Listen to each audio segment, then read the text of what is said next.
ಇನ್ನು ಲೋಕಾಯುಕ್ತ ಬಲೆಗೆ ದೇವನಹಳ್ಳಿ ಪೊಲೀಸರು ಬಿದ್ದಿದ್ದಾರೆ. ಪೋಕ್ಸೋ ಕೇಸ್ನಲ್ಲಿ ಚಾರ್ಜ್ ಶೀಟ್ ಸಲ್ಲಿಸುವುದಕ್ಕೆ ಹಣಕ್ಕೆ ಬೇಡಿಕೆ ಇಟ್ಟಿದ್ದ ಆರೋಪದ ಸಂಬಂಧ ದೇವನಹಳ್ಳಿಯ ಪೊಲೀಸರು ಲೋಕಾಯುಕ್ತ ಬಲೆಗೆ ಬಿದ್ದಿರೋದು. ಅದು ಯಾವುದು? ಪೋಕ್ಸೋ ಕೇಸ್ನಲ್ಲಿ ಚಾರ್ಜ್ ಶೀಟ್ ಹಾಕ್ಸಕ್ಕೆ ಹಣ ಕೊಡಬೇಕು ಅಂತ. ಹಿಂಗೆ ಲಂಚ ಪಡೆಯೋ ಟೈಮ್ನಲ್ಲೇ ದೇವನಹಳ್ಳಿ ಪೊಲೀಸರು ಸಿಕ್ಕಿಬಿದ್ದಿದ್ದಾರೆ. ನೊಂದ ಯುವತಿ ಕಡೆಯವರ ಬಳಿ ಹಣಕ್ಕೆ ಬೇಡಿಕೆ ಇಟ್ಟಿದ್ರಂತೆ. ಎಷ್ಟು? 75,000 ಹಣ. PSI ಜಗದೇವಿ ಅನ್ನೋರು.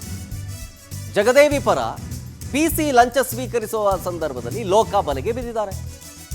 PC ಯಾರು? ಅಂಬರೀಷ್ ಅಂತ ಅವರ ಹೆಸರು. PSI ಜಗದೇವಿ ಮತ್ತು PC ಮಂಜುನಾಥ್ ಈಗ ಪರಾರಿಯಾಗಿದ್ದಾರೆ.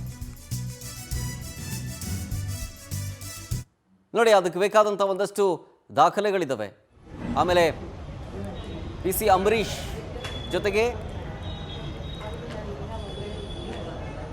ಮತ್ತೊಬ್ಬರು PSI ಜಗದೇವಿ, ಫೋಟೋದಲ್ಲಿ ನೋಡ್ತಾ ಇದ್ದೀರಲ್ಲ, ಇವರು PSI ಜಗದೇವಿ ಪರಾರಿಯಾಗಿದ್ದಾರೆ. ಈಗ ರೆಡ್ ಹ್ಯಾಂಡ್ ಆಗಿ ಸಿಕ್ಕಿ ಬಿದ್ದಿರೋದು 75,000 ಲಂಚ ತಗೋಬೇಕಾದ್ರೆ. ಅದು ಯಾವ ಕೇಸು? POCSO case. ನೊಂದ ಮಹಿಳೆ ಕಂಪ್ಲೇಂಟ್ ಕೊಡೋ ಸಂದರ್ಭದಲ್ಲಿ ಹಿಂಗೆ ಲಂಚಕ್ಕೆ ಬೇಡಿಕೆ ಇಟ್ಟಿದ್ದು ಸಿಕ್ಕಿಬಿದ್ದಿದ್ದಾರೆ. ಇನ್ನು ತನಿಖೆಯನ್ನು ಈ ಪರಾರಿಯಾಗಿರೋರನ್ನ ಹುಡುಕಾಡುವಂಥ ಕೆಲಸದಲ್ಲಿ ನಿರತರಾಗಿದ್ದಾರೆ ಲೋಕಾಯುಕ್ತ ಪೊಲೀಸರು.